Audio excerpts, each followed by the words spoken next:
So I've got side exhaust here. I'm going to show you how to do it. A few of you liked my Holesaw trick, and I'm going to show you how I actually ended up getting this 4-inch hole perfectly round. Well, actually bigger than 4 inches. So this might look kind of crazy, but bear with me. That is a 4-inch hole saw. I drilled a 4-inch hole, but I wanted it slightly bigger than a 4-inch hole saw. This is sandpaper which is designed to stick on a block.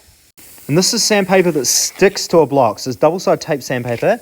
And I stuck it to my hole saw that way round, so when it turns, it doesn't unravel itself. And then slowly I'd add more to it, but I'd just unwrap it about twice and then put a new piece on this and then double wrap it, and then that way it'll be a bit thicker and it won't try and unravel.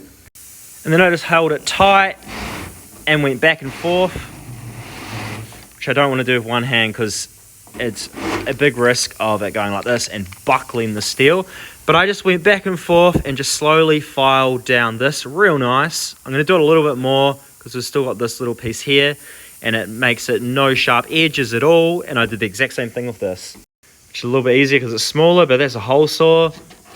I wrapped it and spun, and then just when it was spinning, I just went back and forth slowly. So it just files it, sands it, and now if you go like this, it's a nice hole, perfectly round. I'm not going to cut myself because once you hole saw it, it doesn't give the nicest edge straight away. Because I want this perfect with these sticking through, and I don't really want a trim panel. I know a lot of people put a trim panel. I think the main reason to a trim panel is so that it looks nice and then you don't have to repaint the car or do all this kind of thing, and you can put a trim panel over it and kind of cover it. But I want to make this kind of further enough away that it's not going to melt the paint, it's not going to rattle, and it's not going to burn the paint, which is what I said, and everything's going to be smooth, painted, and look real good.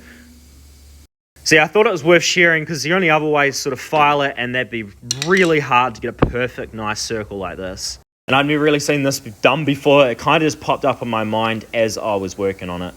And I wasn't expecting it to work as well as it did. So another thing worth mentioning, when you got this, and you go faster, it sort of throws it out and expands, which then expands in here and makes the circle perfectly bigger as it goes.